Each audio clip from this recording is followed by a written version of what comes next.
What's up, everybody? It's your boy, Mr. Dugai, coming at y'all with another episode of Dropping Dimes with Mr. Dugai. And today is going to be the moment of truth, man. The last division I'm going to cover for my division by division prediction, and I say the best for last. I'm going with the NFC EAST. Before I get into this video, for everyone, if you want to give me a follow on my social media platforms, I'm going to have all that information down in the description box. May not always get a chance to respond to questions and comments on these videos, so feel free to DM me. Whenever I get a chance to, I'll get back at you. Come holler at your boy. Also, if you're a Madden player on Xbox One, I'll have my Xbox One gamer tag in the description box also. Another thing, man, on Sundays from 10 a.m. Central to 12 p.m. Central, y'all tune in to Big Time Sports Talk. I co-host with Mike the Bandit. Download the 103.3 The GOAT app, and come check us out on Sundays, man. First, I'm going to take a look back to last year, how each team did. Start off with my own team, man, the Philadelphia Eagles. Great season, a memorable season, a fun season, dominant season.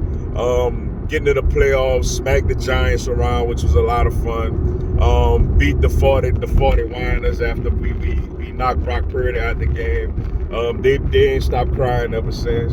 And then the Super Bowl, man, just the devastation of falling short to the Kansas City Chiefs, man. That loss hurt it, yo. At the time, it felt like a real bogus, defensive holding call. Looking at the replay, he held them, but, you wonder if, y'all could have let that ride, man. Y'all been letting it ride all game, but, I mean, it is what it is, man. That's not the reason we lost, though. The reason we lost, we couldn't get the Chiefs off the field in the second half, and we couldn't cover a punt, and that cost us a Super Bowl, which I felt like we were the better team. But, I mean, tip your hat to the Kansas City Chiefs. They're the champs, and Mahomes is a generational. I think he's going to go down as the second greatest quarterback we've ever seen. So that was the Eagles last year, man. Jalen Hurts had a big jump, was amazing. He was voted the number 3 player in the NFL by his peers. A.J. Brown came in and was spectacular. Second team All-Pro. Devontae Smith really stepped up in his second year. Miles Sanders had a career year. Landon Dickerson became a Pro Bowler. Lane Johnson was the best lineman in all of football. Kelsey was a great center again. Defense led the league in sacks, the most in the history of a season. Led by Hassan Reddick, who we brought in from Carolina, who was a huge addition. The linebackers, man, T.J. Edwards stepped up, had a big year. Kazir White came in and was effective. And we brought in James Bradbury from the Giants, and he was great for us, second team All-Pro, as well as Chauncey Gardner-Johnson from the Saints, who had a really, really nice impact on us.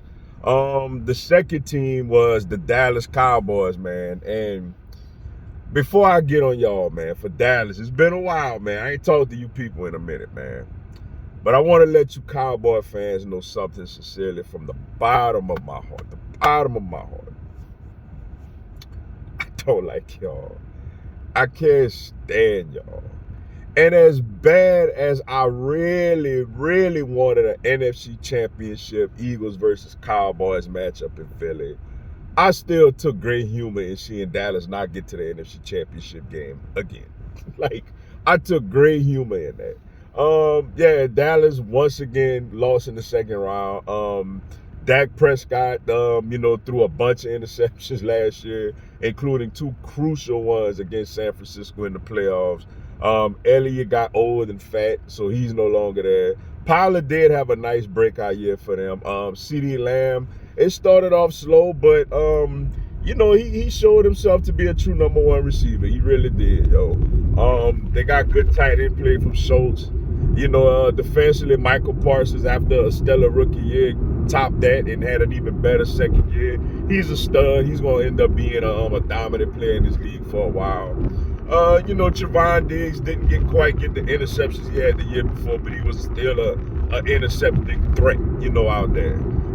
So that was Dallas season. The next team we look at is the New York Giants, who, in my opinion, had a really good year last year. Brian Dable came in as a first-year head coach, really turned that team around, really gave that team structure. Daniel Jones was better. Saquon Barkley was healthy and was really, really good. I probably can't even really name their wide receivers like that, man. But they stepped up and made enough plays, to get them to the second round. The O-line, man. Andrew Thomas was one of the better tackles in all of football. Defensively, Dexter Lawrence had a great season on their D-line. You know what Leonard Williams could do. Kavon Thibodeau is an impact rookie. The secondary was a little iffy, but they had a really good year. And, of course, they went in the playoffs, beat the Minnesota Vikings on the road.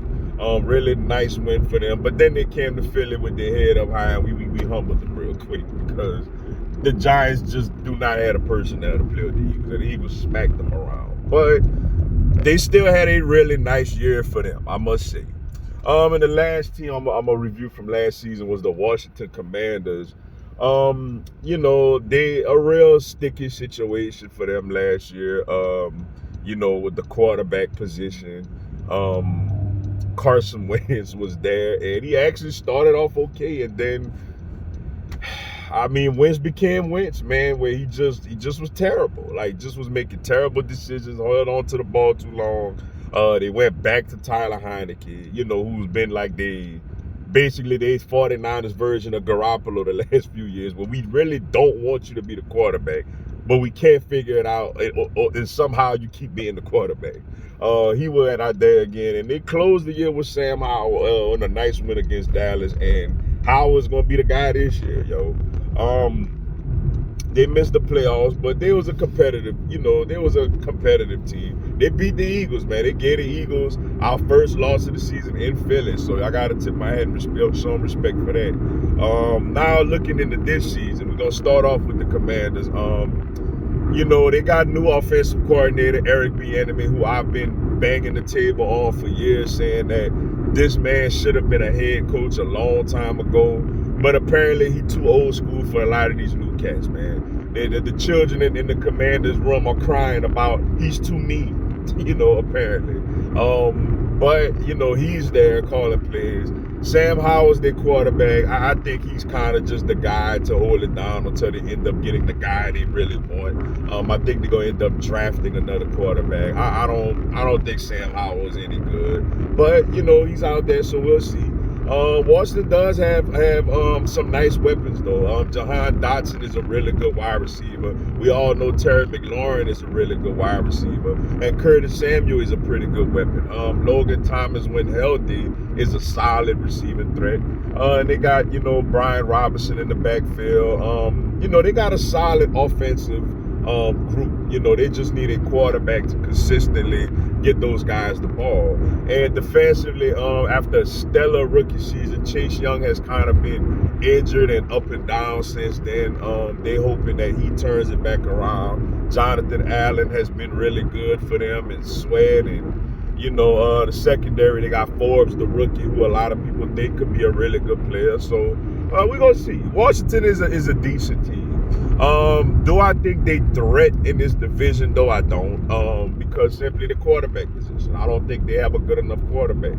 But Washington is that team that's gonna beat a couple of people that you don't expect them to be. Like, they beat us last year, they beat Dallas, so they're gonna be a thorn. They're gonna be a headache for division teams to play. Next team I'm gonna look at this year is the New York Giants. After the whole Saquon Barkley contract situation drama, looked like he settled in on a one-year deal, man. But he's the guy that makes that whole offense go. When Saquon Barkley is healthy, he's one of the most dynamic running backs in this league. Just his burst and his acceleration is amazing. The guy is extremely, extremely talented. Daniel Jones gets a big contract. Daniel Jones got big money. You know what I'm saying? And y'all know how I feel about Daniel Jones. If you go back and look at my archives, I actually laughed at the Giants when they drafted him. But now look, he has his moments. Now he has his moments where he actually, looks okay. I gotta give it to him. They wide receiver core is still leaves a lot to be desired. They'll get Sterling Shepard back. They got Hodges. Now, they did draft that rookie Hyatt from Tennessee, who I think is really, really good if they give him opportunities. The O-line is okay with Andrew Thomas and Evan Neal. You know, in the tight end, they get Darren Waller from the Raiders. If he's healthy, he's one of the most athletic tight ends in all of football. And defensively, of course, they got a solid D-line with Dexter Lawrence and Kevon Thibodeau and Leonard Williams. Linebacker core, I'm not too sure about in the secondary.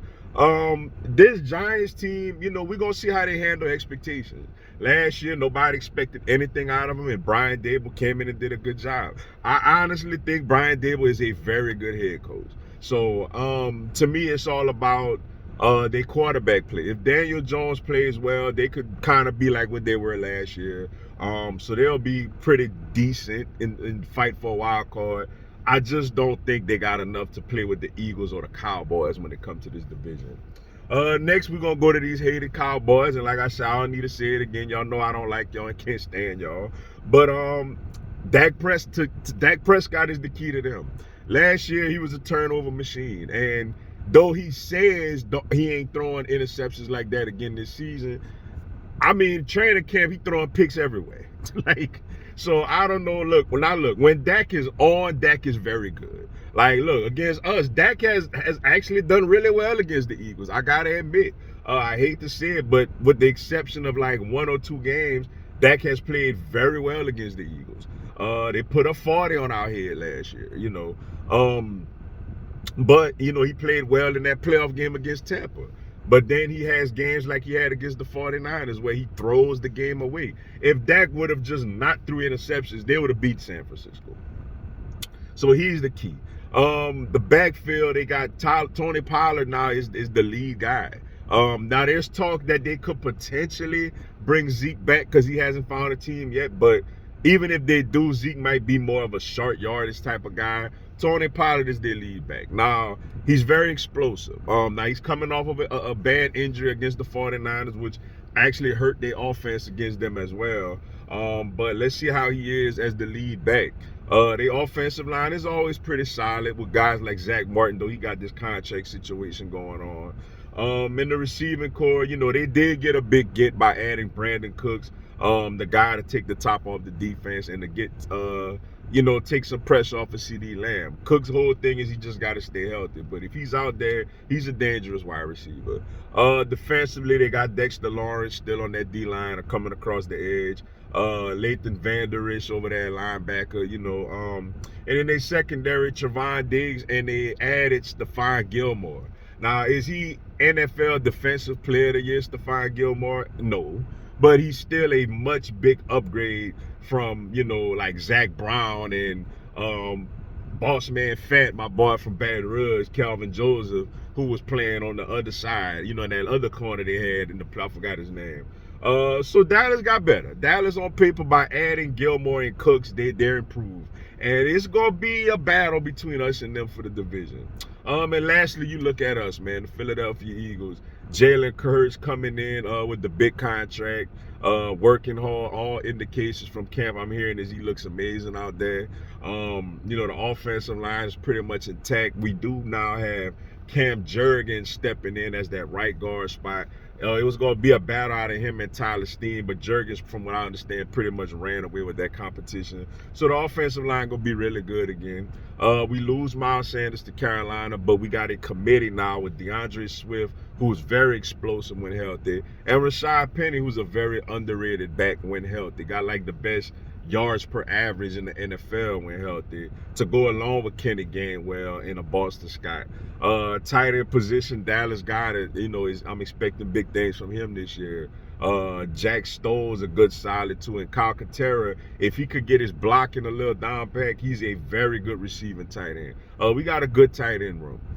Defensively, got probably the deepest D-line in all of football. We added to that with the rookies, Jalen Carter and Nolan Smith. Now, we did lose Javon Hargrave, but Jalen Carter should, from what I'm hearing, has been amazing in training camp. And so has Nolan Smith. So I'm excited to see what those guys do. And Jordan Davis, we've seen the transformation he's made with his body. You know, he's more leaner now than he was last year. So hopefully that leads to results. The linebacker core is going to be interesting, man. We lose T.J. Edwards to Chicago and Kazir White to Arizona. Nakobe Dean is stepping in, and everybody's expecting him to be the guy.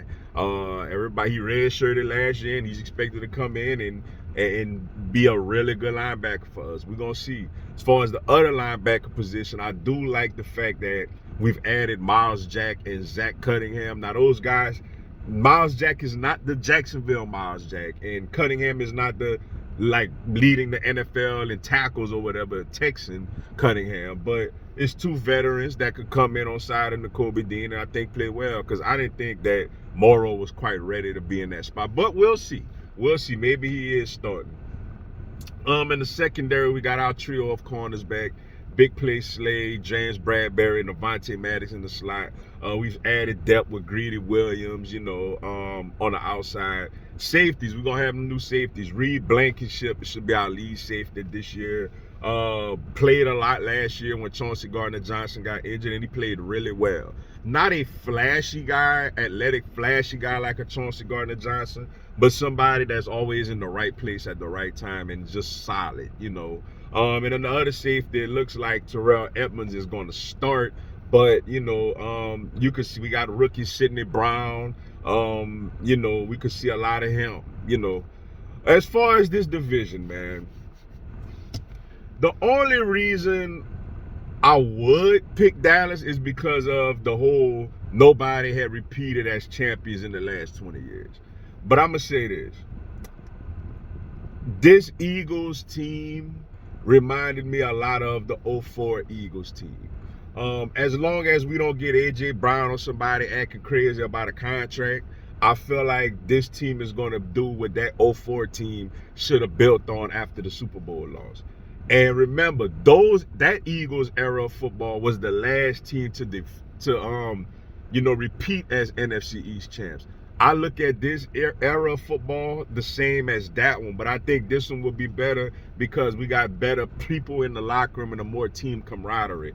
Though Dallas is really good and Dallas going to be a player, and we may split this year again, I think we're a little better because I like my quarterback better than their quarterback. So I'm going to go with my Eagles to win the NFC East. Call it bias, call it what you want. I call it my personal facts, but we'll see. But with that being said, that's all I got for y'all today. Appreciate y'all checking out the video. Hit the like button for your boy. Give me a subscribe. I have Philadelphia Eagles, NFL, and content on my other teams throughout the year. Y'all have a blessed one. Fly, Eagles, fly.